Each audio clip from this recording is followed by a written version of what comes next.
Thanks for checking us out. RX Mark Your Jump Ropes, the best jump ropes in the business. Our title sponsor and such great support from them. You can get your RX Mark Your Jump Ropes by going to rxmarkgear.com. At checkout, use Clydesdale15, all caps, and you can get 15% off your order. You can buy jump ropes of any color, shape, size. The handles, you can make those whatever you want. You can get the cable at different weights and different lengths depending on your height. So check it out at rxmarkgear.com. Use Clydesdale15 at checkout, and you'll get 15% off your order. That does exclude new additions, new arrivals, and special editions. But check that out. It's a great deal. In addition to that, they're also supporting our hashtag Road to 1,000. If you subscribe to our YouTube channel, Clydesdale Fitness and Friends podcast, and you have a public profile, every time we hit the century mark with subscribers, we're giving away a brand new RX Mark Your Jump Rope. And Dave Newman, the owner of the company, has promised to throw in a couple extras for that winner. So make sure you go over, subscribe, and you have a public profile, and you may be our next winner. Thanks. Oh, there's your audio. Okay. Hey, Christmas. Hey, I wanted to put you in my ear. Hey, guys. How are you? Hey, how are you? I'm good. I'm good. Hi, my name's Scott. I'm the one that reached out. I'm the Clydesdale, and then my co-host Charlie is here with me. I'm the friend. Hey. I'm so excited to talk to you. I started CrossFit in 2011, and you were one of the first people I ever followed. I'm showing my age now. Hey, I'm 51, so. Oh my gosh, that's amazing. Congrats. Yeah. Well, thank you so much. This is exciting. I love talking a lot. Well, good, because that's what this is all about. All right. Always competing. All right. Hey, everyone. Welcome to the Clydesdale Fitness and Friends. My name is Scott Schweitzer. I am your host, and I am the Clydesdale. We love to do fitness, and these are my friends. And today we have special guest, Christmas Abbott, CrossFit OG, mega businesswoman, breaking through barriers as a woman in sports. And I can't wait to learn everything there's to know about Christmas. So we're going to start off by, you recently became a mother. Yeah. So I've been momming for 2 years now. Hey, how are you doing? And so what is that like? Man, you think you have a strategy going into your workout, and then halfway through the workout, you're like, this was the wrong strategy. I have to reevaluate what's my approach. It's kind of like that. You think that it's one thing and then it's completely different, but it's like every mom will say this, it's the most incredible thing. I freaking love it. And all of my sport ventures didn't prepare me for this. It just having kids, it's just a whole new set of rules, and I'm learning as I go, but I'm having a lot of fun with it. And Loyal, my son, is just he's so vibrant and such a sweet, but bright soul. And it's done wonders for me, really, really beautiful things for me and my own personal development. I like being a mom a lot. Yeah. Being a parent, they talk about parental love, and you don't really understand what that is until it happens. When my daughter was born, that first minute, all of a sudden it clicks and you're like, I get it now. Yeah. You're just like, how did I not know? Because it's so significantly different. And so it's just consuming, all consuming. You just want, as soon as they're out of your body, you just want to consume them and hold them and merge your cells together, that you love them so much. And I know it sounds weird, but you're just I just want to touch you and smell you and hold you forever and stop growing. And so his name is Loyal, and that's a very unique name. And where did that come from? Thank you. So his name is Loyal Atticus Abbott. I love, I just wanted him to know that family's always there, and, we support each other, and we're always going to fight. There's always going to be some sort of conflict to work through or some difficulty. That's not what this is saying for his name. And I just wanted him to know that, family is there. And then Atticus, I love, was from not To Kill a Mockingbird, but that character was actually based on the Greek philosopher Atticus, who was a person of the people and very much like the character in the book, and was actually Achilles' mentor. So I thought that was really fascinating to me, because I'm, as much as I'm an athlete, I'm actually a teacher. Like that's my passion. Awesome. That's a great story. I didn't expect that one, but that is awesome. Oh, thanks. So I want to go back to your past. I actually started reading your book, A Badass Life. I'm on day 4. Yeah. And I just love the affirmations every day. And it actually is really good. But you do an introduction in that book, and you talk about the early times in your life that were kind of dark. Yeah. And you had fallen into some very bad habits. Yeah. So we don't need to go into detail, but I love stories of overcoming obstacles. And you overcame that dark time in your life. And you say you did it through finding fitness. Mm-hmm. And Yeah. so how did it, and there's a statement you say in the introduction where you say you were doing all these bad things and you didn't want to stop. What was the switch that flipped to get you to stop and find this fitness world that you live in now? Yeah. I mean, thanks for asking. And so one of the things that I love doing, and I'm probably more well known for other than my fitness, is sharing my story and being really open about the struggles. And so that's like the area where I'm like, okay, no bars hold, where I want to tell my story and let people know exactly how deep I was in it. And even in today, because that's like my education piece. That's my humanity piece. That's how I'm able to help people, so they know that, one, they're not alone. That's huge, is that like all the feelings that you're feeling right now, that hopelessness, that despair, that isolation, that like not good enough, all those feelings, one, you're not alone in feeling that way. And two, a lot of those aren't actually you. And so that I tell my story, and I found fitness. Let me back up a little bit. I'll start with so I was in a major car accident when I was 13. The car rolled 7 times and flipped twice. And when I say my sister, she broke 2 vertebrae in her back. The other girl broke a vertebrae in her neck.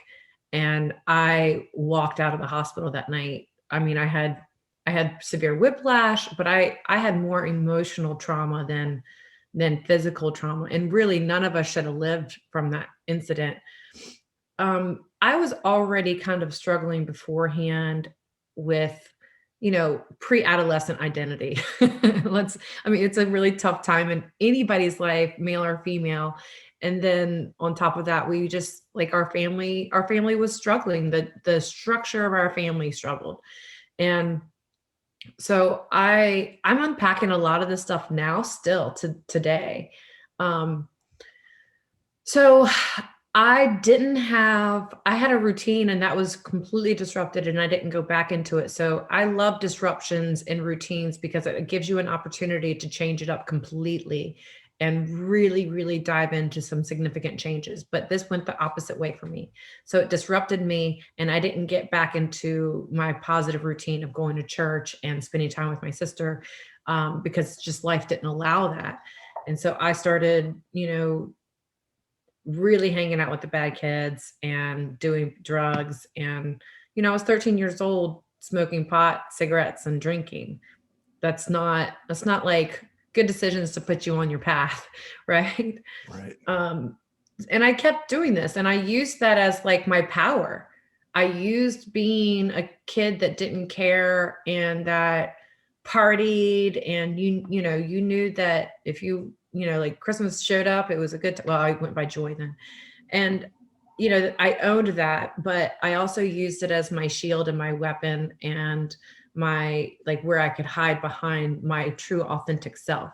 because my true authentic self is like caring and loving and kind and kind of like a little bit of a rule follower, And so my mom had gone to Iraq and she was harassing me. She was like, not harassing me, but she was telling me about how this great experience working in Iraq. And so I just tried it. And at that point I had just turned 22 when a company hired me. And like, I was meddling with like the hardest stuff that you could think of, and knowing that that wasn't who I was. Like, I knew that wasn't who I was, but I was on a very intentional path of destruction, and I didn't like it, but I also, convinced myself that it was a good time.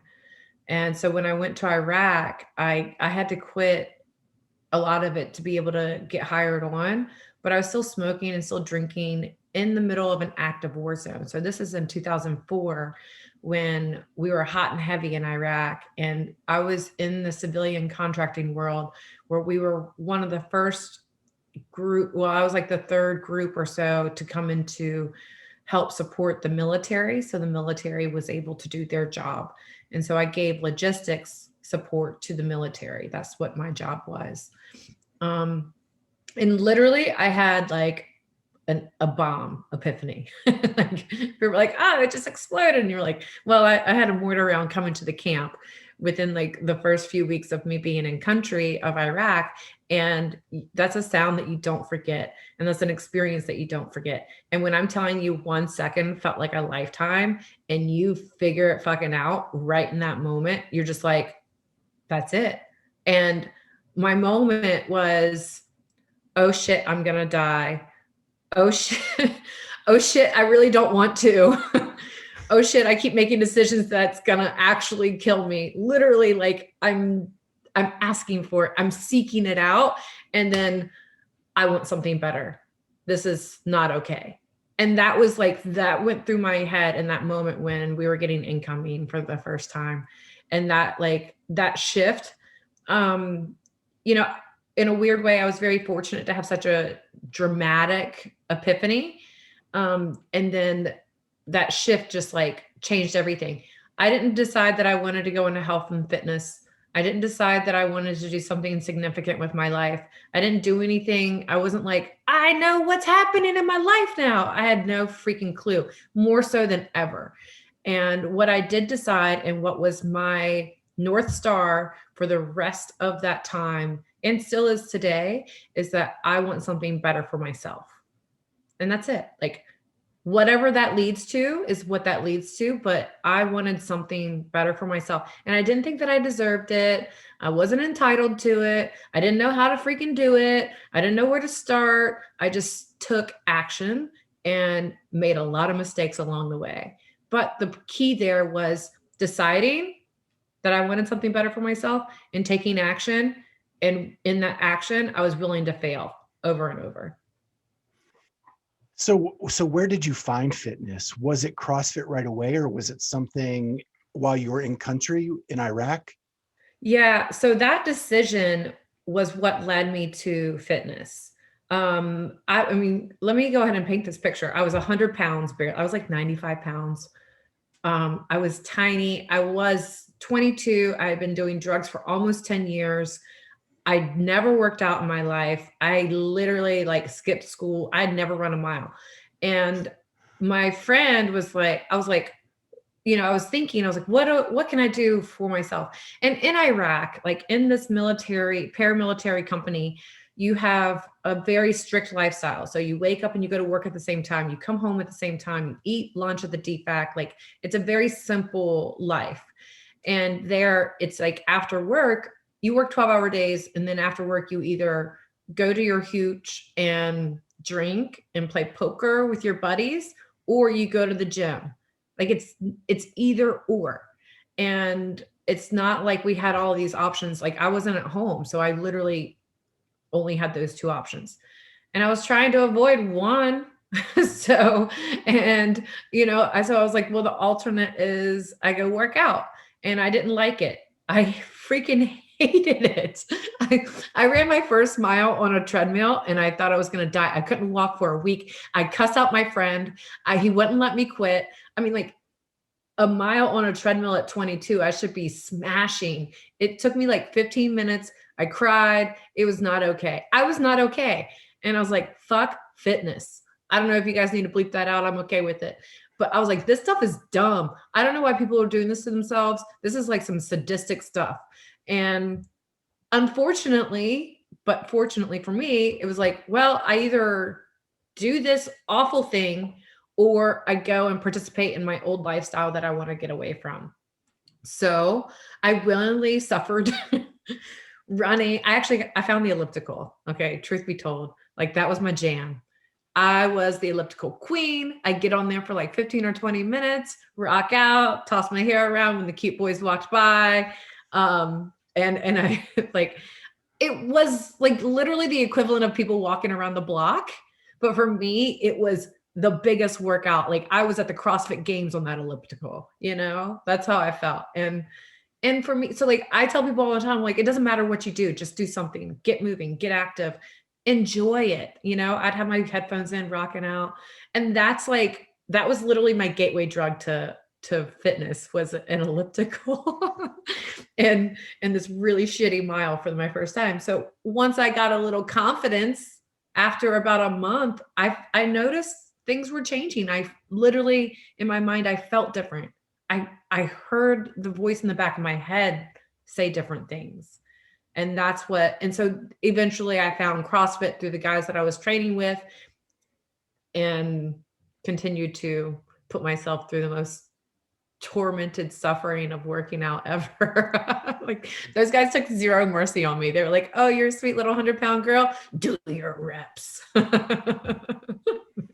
So I got a little bit of their spirit. Do you remember what your first workout was? For CrossFit? Yeah. It was Diane.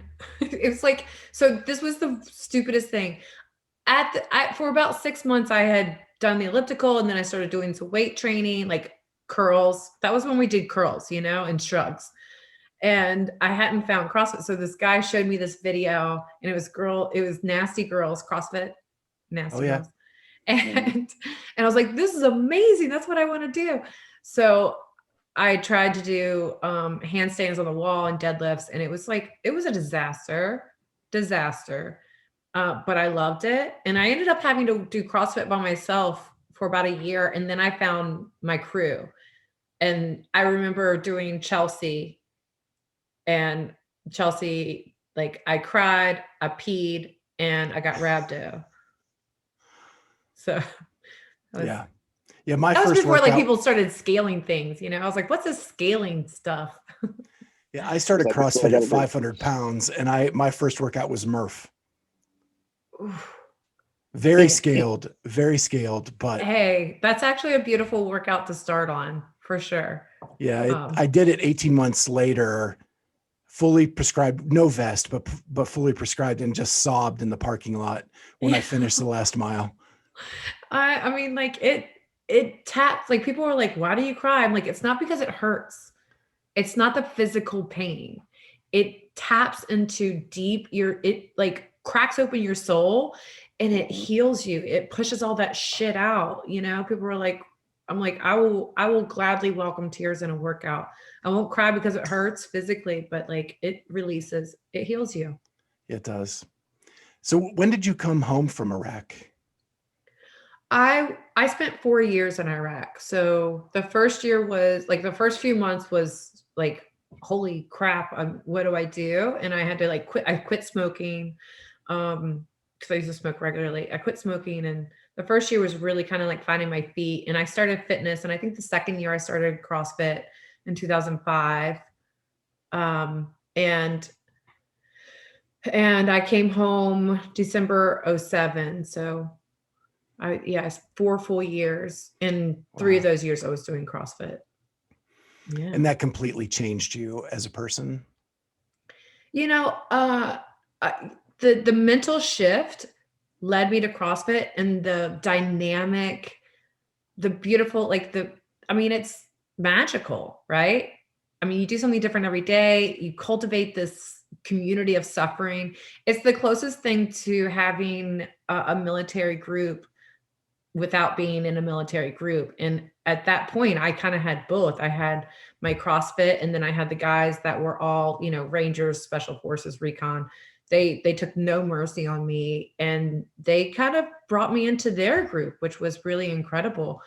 And it literally changed my opinion and perspective of everything, because if I could suffer that much and still get up and walk away, that was like, I found my self-worth and like that I was capable. And that's pretty incredible. Like to have that, to tap into your potential, that's fun. Yeah. And then you began doing charity work for nonprofit veteran groups. Was that your time in Iraq that you wanted to give back once you came home? Yeah, I mean, I've always loved our military, and I actually applied. I tried to go into the Marines when I was 18. Funny story is that I actually had too many health issues, and that was before 9/11. So like they didn't tell me that I could sign a lot of waivers about it. And so going to work for the military in Iraq, I was like directly supporting them, which meant a lot to me. And that was kind of how I was able to contribute in an impacting way that I really loved and I felt connected to. And so when I came home, what I was discovering is they have this they have this great preparation and the schooling while you're in the military. But when you come out of the military, a lot of these veterans, none of them have a transition out. They're just like, okay, you're done. Last day, bye, deal with it. And I feel very strongly on the military implementing and out processing policy or procedure and helping all these veterans come out, especially war veterans, come and figure out how to reintegrate into society, because it's shocking to come home. I had a harder time adjusting coming home from Iraq than actually going to Iraq and working. So I've seen these guys firsthand. Everybody lost somebody in the war, and it's difficult. And if you don't have that support system here in the stateside, sometimes it's impossible. And it's really important to me to contribute to helping them in any way that I can. When you were in Iraq, you had that very strict structure, right? Where you had the choice of either going your old life or the new life. When you came home, that structure's taken away. Was there a transition for you then, or had you built up the habits at that point where it wasn't so bad? I had a very difficult time coming home. And luckily, because I had the habits built up, I was able to hold on to a few pieces. But I will tell you, there's been a few pockets of my life that I significantly struggled, and that was one of them.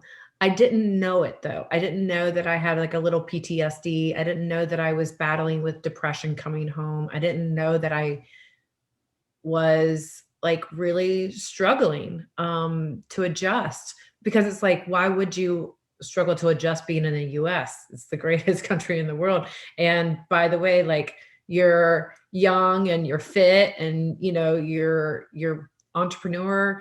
They're like, what do you have problems for? And you just don't understand it. So I struggled really, really hard it took me about 2 years to kind of find my stride without like feeling like I was struggling with depression as well, and I was, not that my ego got in the way. I just didn't know that I should go and ask for help. I didn't know that that was an option. I didn't know that I was struggling. I thought that was just the way that it was when you come home from Iraq.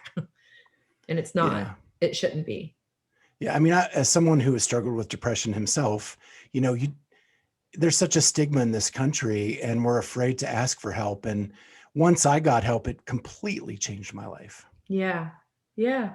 Yeah. Well, I mean, I openly talk about this, and I'm recently realizing that I have struggled with a, a degree of depression for as long as I can remember. And there's certain things that activate it, or, I call it the tide. And, people that have had or battle with depression, what I'm talking about.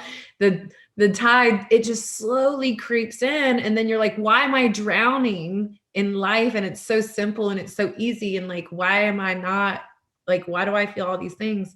And the tide came in, and that's like when I'm feeling consumed with the depression.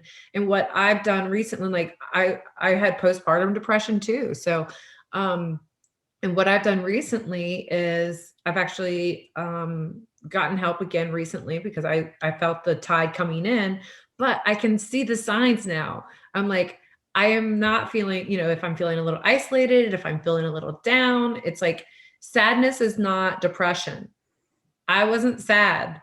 And depression is like, it's like indifference, like it's more of an indifference and a fog, and you're just kind of detached from yourself, and it's really interesting. So I tell people, I'm like, look, if you have any of these signs or symptoms, go talk to somebody, because I went into a deep depression, and I kept trying to do what I know works so well, which is good, healthy habits, good movement, good community. But sometimes it is a hormonal or chemical imbalance that no matter how heavy you lift, you can't battle through it. And this is really hard for me to admit, because like I'm over here like fitness cures all. Yeah. But sometimes you do need a little bit of extra help. Yeah. I always explain it as when I'm in a good state, when the tide is out, I can see the playbook in my head. When it's coming in, I can't read a page. The playbook is so blurry to me. Yeah. That I don't even know what my next step in life is. It's paralyzing. Yeah. Yeah. I that's a really great way to explain it. And I was literally talking to my therapist this week, and I was like, the fog's starting to kind of clear out. And she's like, yep, it does that. It physically hurts you. You have no mental clarity. You're not sharp. You feel dumb. And when the tide is out, when you're feeling your best self, and the depression's far away, it's like a Peter Pan shadow, Yeah. then everything is clear. You're like, wow, I am myself. And you're right. You can see the playbook. You know exactly what you need to do, and you're excited to execute it. Exactly. Wow. So let's move into another subject, and that is you became a member of CrossFit seminar staff, and you buy a CrossFit gym, or started a CrossFit opened gym. one. Yes. Yeah. So I don't know where that happens in the timeline. What came first? Oh man. They basically came in the same year. Oh, wow. And my first competition. I was real busy in 2010. I was a maniac. Like the tide was out then. Yeah. Yeah. I'm telling you, when I'm at full capacity, I'm scary. I'm very, very scary, because I'm a very capable woman. And I wear my shirt unstoppable. It's like, I see the goal, and don't get between me and that. It's not best for you. So people kept saying, oh, you're never going to do that. You're never going to do that. You're never going to do that. And I was like, okay. I didn't care. I didn't believe them, because I knew that I was going to. And I opened my gym so I started a boot camp, because everybody was like, what do you do? And I just was like, fine, I'll teach you. It wasn't even deliberate. Like, opening the gym was not deliberate. That's why, like, I love following your passion, because it will always lead you to where you just feel like it falls into place. It's very organic. And so I started a boot camp because everybody was harassing me about what to do. I used that money and opened a gym. I had no interest in opening a gym. And they harassed me to open a gym. And I'm like, why don't you go to the gym up the street? But it's kind of amazing that you already cultivate that culture. And so I opened the gym in December 2010. At the same time, I was interning for the seminar staff. And I think shortly right after that, I got hired on. I think I got hired on in 2011. And 2010 was also my first appearance in CrossFit competitions. That's the first year they did sectionals, and then we did regionals, and then I went to the games. So it was busy. Yeah. And my purpose is to teach and educate and to help evolve people.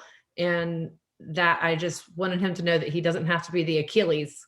He can be the Atticus, the person behind the scenes. We're going to take a short break from our interview to tell you about our newest sponsor, Up Before You Coffee.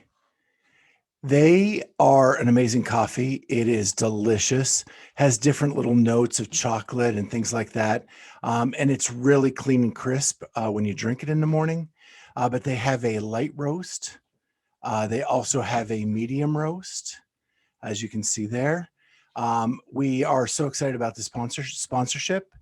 If you use Clydesdale 20, all caps, Clydesdale 20, you can get 20% off your order. Just go to upbeforeyou.com and order your coffee. It's delicious. You'll love it. You said you're actually a teacher, not an athlete. And did seminar staff kind of bring that out in you, or did you know that before? I didn't know that before. So when I was in Iraq, we didn't have instructors. We were just a whole bunch of people there was 3 of us to begin with that would go outside and do CrossFit together. But I mean, think about this. It's like 15 years ago. We didn't know what we were doing. We had no clue. So we were trying to help each other, but it was just like Neanderthals, we didn't understand anything. And so, but that was like the first exposure to teaching that I really had. Other than I did some teaching in middle school too. Anyway, and I loved it, and I loved coaching, and we all were getting better, and that was really cool to see. So that kind of gave me the bug, and seminar staff dialed in my public speaking. And that I do love teaching. I love teaching things other than just the air squat though, So I love teaching people, but the aha moment that they have is really why I love teaching. Yeah. When they get it, and now their life is forever changed because they know something different. The world is different. So as the owner of the gym, you got to put into practice things you learned in the seminar staff, working one-on-one with these athletes and seeing those aha moments. So it's like you said, like when you put yourself out there, everything kind of falls in line, and one builds off the other, which is really cool. Yeah. The other thing I want to kind of talk about is you're really the first athlete that I knew of in the CrossFit space that understood that you could brand yourself and you could make this a career as opposed to just a couple year thing. Yeah. So that was me being smarter than I was stronger. Listen, you guys, we already talked about just think about the story that I told you about, like not being an athlete. And I mean, the drugs that I did just a few years earlier, I was like, there's no way this is going to last for me. So I was like, how do I shift into something else? I mean, if you think about it, most in professional athletic world, most people have like a 3-year shelf life of like peak performance. And I was like, I am praying I get 3 years. And during that time, I'm just going to keep building my business. I love business. It really gets me excited. So I was like, I saw the writing on the wall that I was not going to be, the top individual female competitor. So I just kind of figured out where I could leverage running with it. Like, what's the next business venture? What's crazy is like when I came in 2011, you weren't a games champion, but I knew you above those who won the games. I think it's And because I'm a maniac when I do competitions. Like and I get wild. you kind of taught me what CrossFit was as I was following you Oh on my social God. media. So yeah, I mean it's I actually have a business degree, so I love when people capitalize, and I love to watch that business sense. Uh-huh. And you're amazing at it. Oh my gosh, thank you. I'm so excited to talk to you about this because I'm literally getting ready to I finally feel that I'm in a place to surge again, like tide's out, mama's gonna play. And I'm excited about it. So thank you for that Yeah. hey. So let's look at some of the things you have out now, right? First of all, let's talk about your books. The Badass Diet, Mhm. bestseller, Yes. amazing book, and then The Badass Life, which I'm reading now, Thank you. which is like it walks you through 30 days of Mhm. helping you change habits and daily affirmations. Yes. I love that book.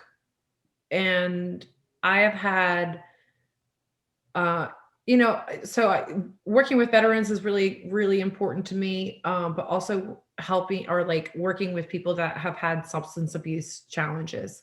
Really, substance abuse correlates to not really coping with your personal challenges, right? And that's what this book does, is it taps into how to cope with and heal and to process that. And I've had several, not just individuals that were going through the program, but counselors say that they've used this book that for a really great alternative to the 12-step program for people to be accountable for themselves and put them back on track. And so I don't know, I love it so much. It's really important to me, and it's one of my favorite pieces. So from a book perspective, a question I have for you, have you ever thought about doing an autobiographical book? Because your life is crazy amazing. It's bonkers, right? It's bonkers. I have thought about it. And then, so I think that you can relate to this. Then I get in my own way, right? I get in my own head. And so my success has been doing without thinking. And I don't mean it be dumb about it. You make smart decisions, but don't over process um, whether you're good enough for it or not, just do it. And I have thought about this for years and years, but I feel like I feel like I'm in a little bit of an interim with my life right now, where I'm taking a little bit of a step back from everything in the public eye, and I'm working real hard on some other projects. So I feel like next year I'm going to surge again, and this would be a good time to write that. Yeah. You also have an app. Yes. I mean, what people have apps? Christmas Abbott has an app. People.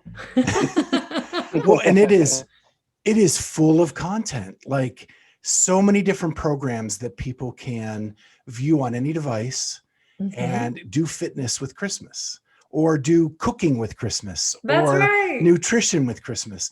It is so complete. Thank you so much. I've been working so hard on this thing, and I'm really proud of it. So I had another app that I started 5 years ago, and I loved it, but it was we just filmed one time and they cycle through it. It's a very tech forward app, and this one I wanted this one to be more me, the full experience, where I'm doing every single workout with you from start to finish. And I'm doing my favorite cooking meals. I'm teaching you the education of, the concept of badass body diet, but I call it CAN now, Christmas Abbott Nutrition. And there's an express version of that. And I get, and we also do mindset. It's really, I want to be able to put all of this information that's in my head out there. And this is the platform that I get to do that. And I'm telling you, I call them my rebels. My rebels are so badass, and they are just you get it because there's a private Facebook group with it too. And it's just, I wanted to make it so amazing and so fun that people just like me, I hated fitness to begin with, but I knew the consequences of my actions, right? And I want to be able to give people a safe place that, yes, we're here to work out and move our bodies. Yes, we want to look good and naked, but there's so much more to it. And that personal development and that self-worth is at the heart of this program. And that's the part that it's hard to, hard to market that. But my rebels get it. And as soon as you sign up and you start talking to these people, they'll tell you real fast how they changed their lives. Well, and I've seen a lot of websites or apps that are sleek and look really good, and then no content, or tons of content and you can't find it because it's not sleek and nice looking. And yours has both. It's really a beautiful site. You've worked hard and you can tell. I appreciate that so much. Yay. Yeah. So you also have a supplement line. I do. Born? Born. Yeah. So it's actually called Born Relentless. This is actually, I was drinking my recovery shake. This is chocolate velvet, and this is so darn smooth. I'm obsessed with this line. So this company approached me and they said that they wanted to do a special program, a special supplement with me. And I said, okay, so what is it that you're going to do? And I was expecting them to be like, well, we'll just put your name on this and this is what we have. And I thought it was going to be shit. And they were like, no, we are just going to you have the kitchen. And so every single line that I have, I actually developed the recipe. So I used to have to piecemeal my recovery products together because the US has really shit regulations on any supplements. And so I would actually buy mine from Canada because they had stricter regulations on the quality. Oh, wow. And yeah, so every time, everything had so much sugar in it or other things, it was really, really hard to find supplements that either were clean enough or didn't turn into something else. I'm like, I don't want to be unknowingly taking steroids. And I'm very particular about, I was so particular about my workouts and my training. Why wouldn't I be particular about my supplements? And a lot of people are like, oh, just get whatever. I'm like, well, that's just kind of like pissing in your gas tank. It's not going to work as well. And what's the point if you're not going to look at the quality? So I was able to take the quality of ingredients. I literally handpicked these recipes, and they're my favorite. We've been open for 3 years now, and actually we're getting ready to do a round of investing for marketing because this is too good for people not to know. I actually have a very very, very small margin of profit because I was like, I don't care what they cost. I want the quality ingredients, and I won't participate in something that I don't fully believe in. I may have to try some of it. Oh yeah, it's good. Yeah. So, man, I'm trying to edit my notes. I have so many notes and we're running a little bit long and I want to have time for a rapid fire at the end. Yeah, I got time. My baby's at his daddy's house. All right. So if we have a little bit of time, I'll go back. You are also a trailblazer in NASCAR. Oh yeah. We're the first woman to be on a pit crew for a Sprint Cup team. That's hard to say. I know it is, right? Yeah. So what was that experience like, and how was the fitness different to be on a pit crew as opposed to being a games athlete? I was doing all three at the same time. So because you can. Because this was right after I opened my gym, and why not? What's the next big adventure? And see, I look at these things as adventures, and I'm like, what I love is that when I try something, because I always tell people, you just have to try it. Don't have an opinion about it unless you've tried it. So if you think that you're not going to like something, then you don't know. Shut your mouth until you try it. And I've always been kind of willing. I figured out that if I live in fear, meaning that if I try things that scare the shit out of me, I'm going to have a lot more of an exciting life than people that live avoidant of fear. So I'm going to be scared, but I'm going to give it a try anyway. And that's what this was. It scared the crap out of me. CrossFit scared the crap out of me. Opening my own gym, going to the games, getting on seminar stuff, all these things terrified me, but they are the best things in my life. And I found that when I try these things and I feel this fire happen, then I'm like, "Ooh, I'm on to something. This is going to lead me to something." It's never even career driven. It's not. It's just the experience and the life experience that it gives me that I'm like, okay, I'm going to follow this and see where this goes. And that's what happened with NASCAR. And I loved it. A year was enough for me. It's a very, very hard lifestyle because you travel every weekend for almost the entire year. And I just was ready for a little bit more quiet. And, I walked away from a lot of cash, but I was like, no, I need to chill. Yeah. Could you have imagined that you'd be featured on like Real Sports with HBO after that, or all the publicity you got from that? I will be completely honest. I was not ready for that publicity because I was such a novice. I love being a master of my craft, and that is something that is true with me.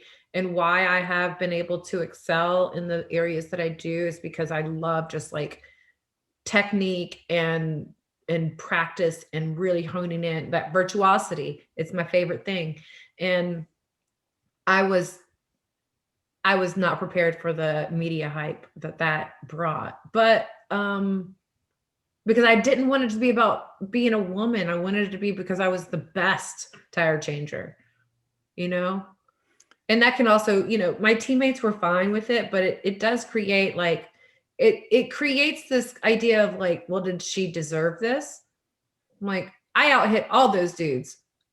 And I said this one time, I was like, you can't fake strong. It's like, what do you mean? Just because you see me as like this tiny little girl that likes to take these provocative photos that like, they're actually whatever, but like, don't think that anything was given to me. I still lifted the same amount of weight. I still hit it just as fast. I was still just as accurate. And we have like it's very technical. So like it's not anywhere. What is the word I'm looking at?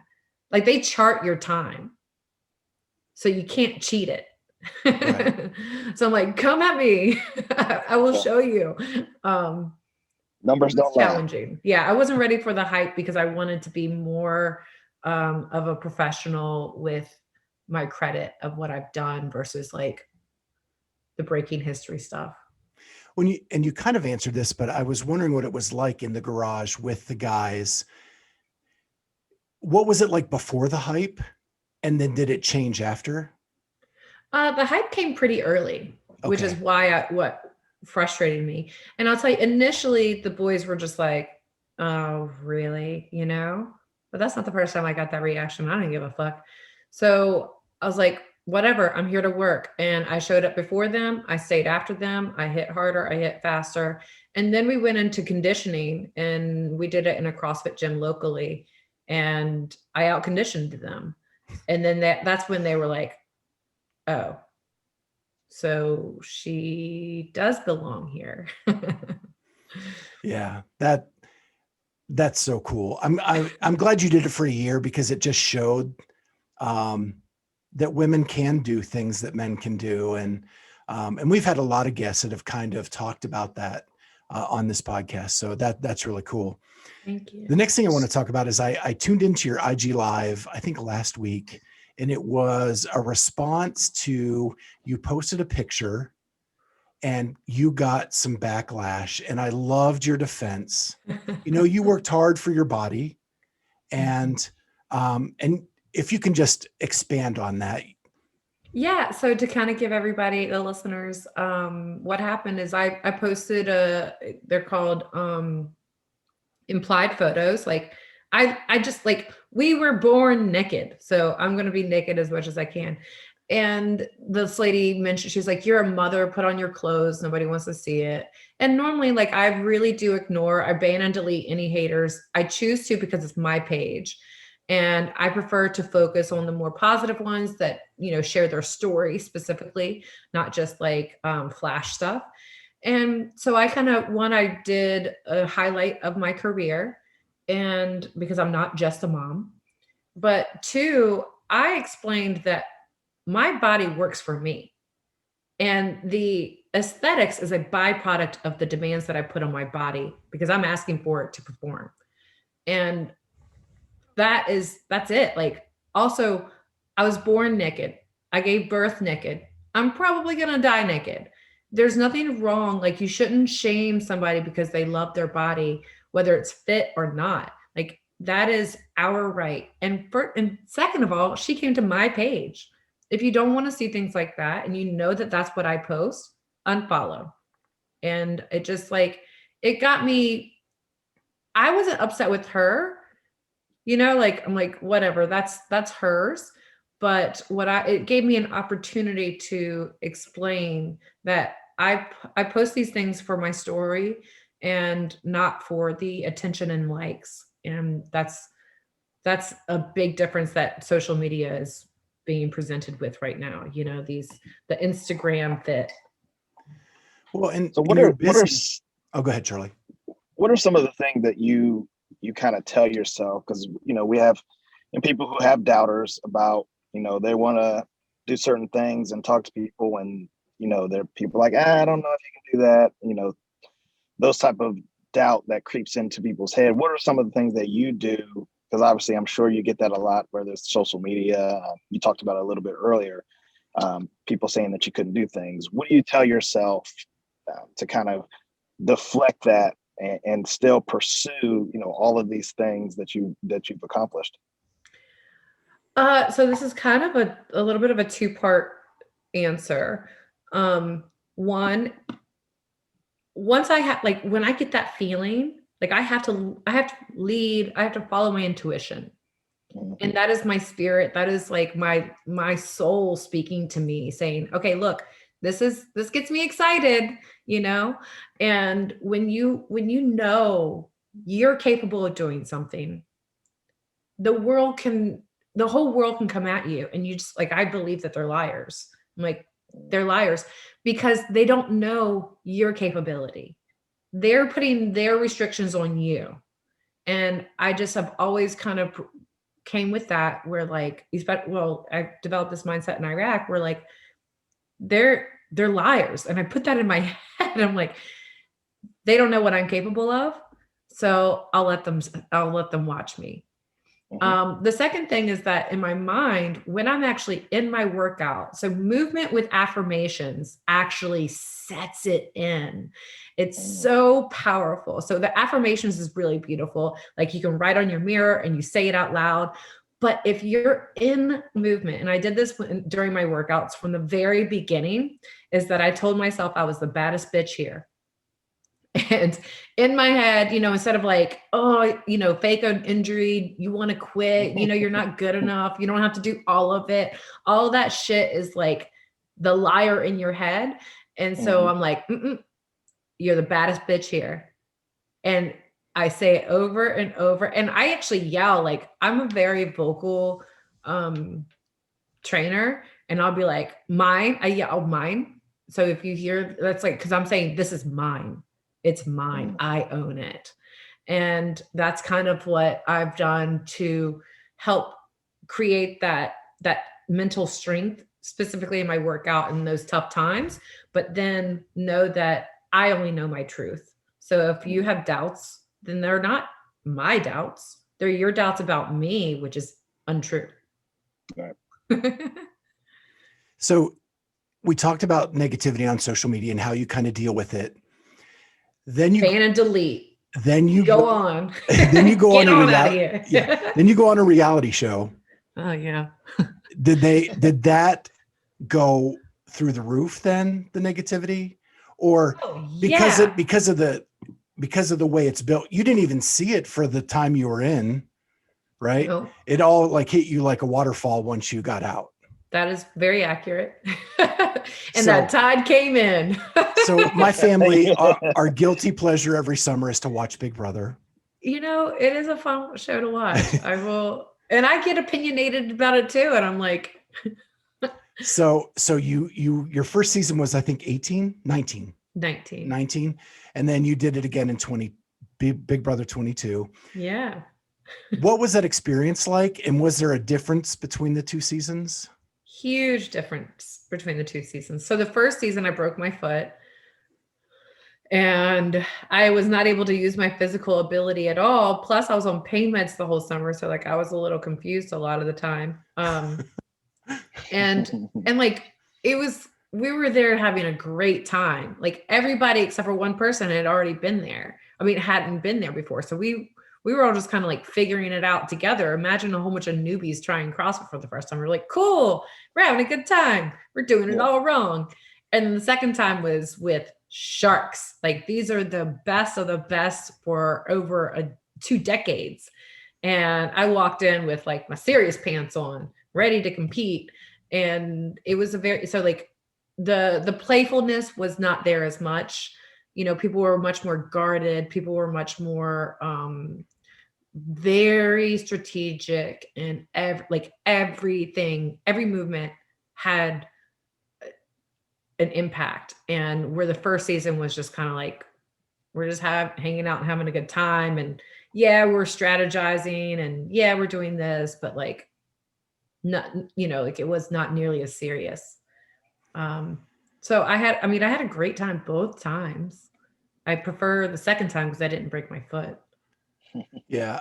How frustrating does it get when people don't listen to you, when you know something is going awry or somebody is backstabbing and you're trying to tell your team and they're just like, oh, I'm looking at the TV going, oh my God, I would be going nuts. Yeah. You know, you got to kind of control that. And it's insanely stressful in that house. Like so everybody went into, we went into COVID last year. Everybody got stuck at home and people were losing their freaking minds. Right. But you're still with your family. You're still able to call people. You're still able to watch TV, go outside, do all those things. So imagine being locked in the house, but you don't get any of those other things that keep your sanity. And so it's a pressure cooker. And it happens fast and you lose your mind and you lose perspective and you lose so that's what it is. People are like, oh, she's just getting paranoid. Oh, she's just like spinning out. But I think that about other people too. I'm like, oh, they're losing it. They're losing it. So sometimes you don't know if you're the one that's losing it or they're the one that's losing it. It's just like, I mean, it's a mad fun house. You're just like, what? It's a matrix. I don't know. It's just very confusing. And how different is reality in the house to what you see on TV? It's not even close. Like, I don't understand. Like, it's a completely different show. What you see on TV and what happens in the house. Yes, they have it filmed, but it is a completely different experience for all parties involved. So it's funny because people are like, you did that. That is you because you were on a reality show. I saw you. You were in the house. And you're like, wait a minute. If I came and watched you in your house, you're telling me that you wouldn't do anything that would be subject to criticism? Yeah, I can tell you that is true.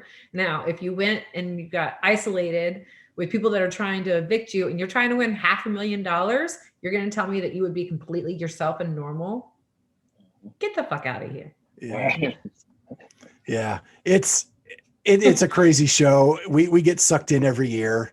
We were rooting. I got to tell you, my wife is a huge fan of yours. Oh, what's her name? Julie. Hey, Julie, what's up? And she has never wanted to be on this podcast. When I told her you were going to be on, she goes, can I be a co-host? Why didn't you let her? Where is she? She's upstairs working.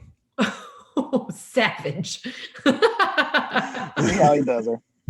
Yeah. She's even in the same place. And he's like, nope, honey, you got to get out of here. Yeah. People think I'm savage. Holy cow.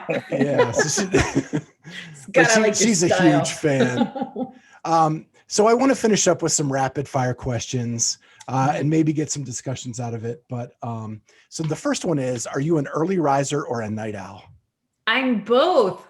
Depending on the tide, talking about the tide. I love waking up at like 6 to 7 a.m., but I get my most creative thinking and playfulness sitting on the couch with the TV in the background, working on my computer at like 10 o'clock at night.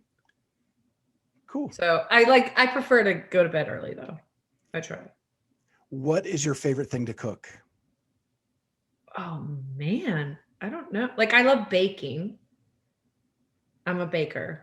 Okay. Surprisingly. Well, Like I got love this with baking cooking desserts. from Christmas, cooking with Christmas. Oh yeah, I love cooking everything. Okay. I mean, yeah, no one particular thing. I just really enjoy it, but I love baking. Yeah. Favorite thing to do with Loyal?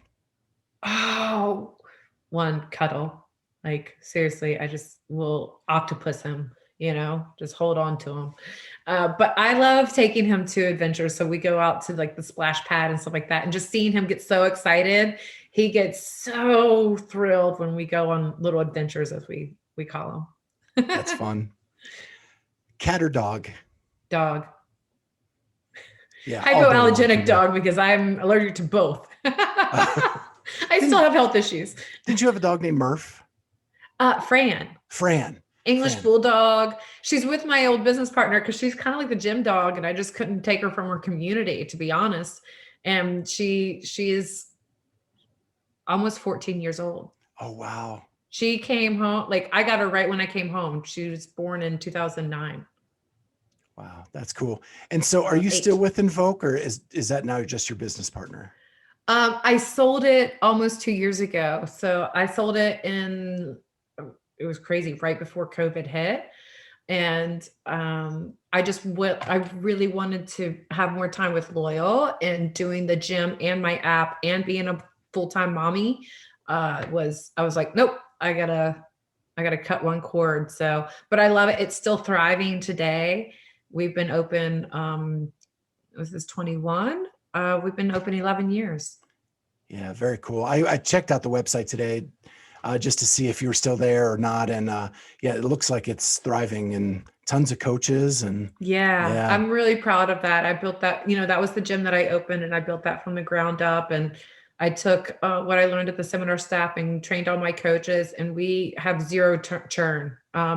Some of my coaches there, a handful of them have been with me since the boot camp. And wow. The other ones were within the first 2 or 3 years, and we've been open 11. So I'm really proud of that community. I love and miss them a lot. Yeah. And you're living in Florida now? I'm currently in Florida. Yeah. Not too bad. Yeah. So now I have some tattoo questions for you. Ooh. So what is your favorite tattoo? My rib cage. Your rib cage. Yeah. And it is? It's a compass rose. Okay. And I just, with a watch, it reminds me of my grandfather. You always kind of figure out where your due north is. And I like that. He had such good morals, and he just always did the right thing. And he's literally the best man that I've ever known. And he just I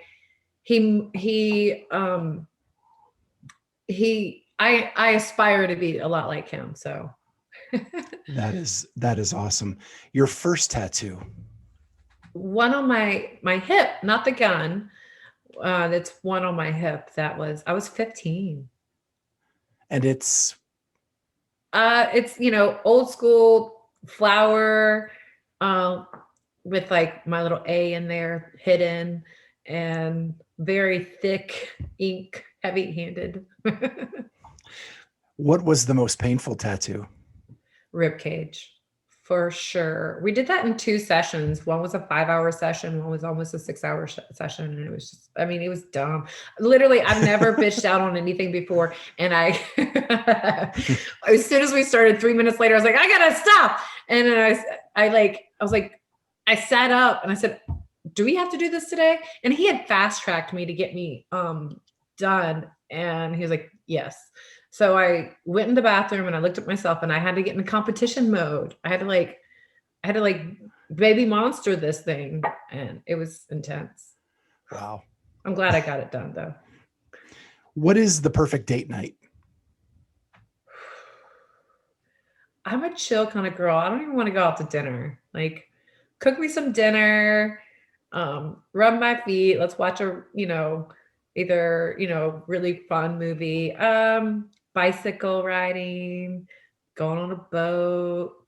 I don't know. I don't date much. I'm a homebody. What is your favorite photo shoot that you've ever done? My, this is a biggie. Holy cow. Like most fun? Yeah, whatever your favorite is for whatever reason. I don't know. I've had a lot of fun. So this guy, Furry Photos, is amazing. He's just like spectacular. We had such a good time. And then also my Paul, we did for Strong Magazine down in Mexico. Also, I don't know. We have such a good time. I did this old Vegas shoot too. I did a CrossFit shoot that was really amazing. I don't know. So many. That's like So many. like frying my brain right now. Like stumped me.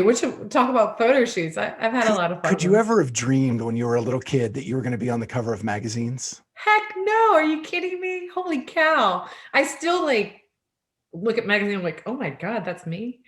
I don't know. It just still kind of feels unreal. And you've been on a lot, right? Like it's I think I've been on around 10 covers. That's amazing. Thanks. So what is your favorite sport to watch? To watch? I love going to state football games, like actually going to the football game. I don't go to a lot, but I really, really enjoy that energy, that college hype. It's big. And Wolfpack, I'm going to go ahead and say it, Wolfpack, they have killer games. So I like that one. Otherwise, I don't know. Like I like to play tennis.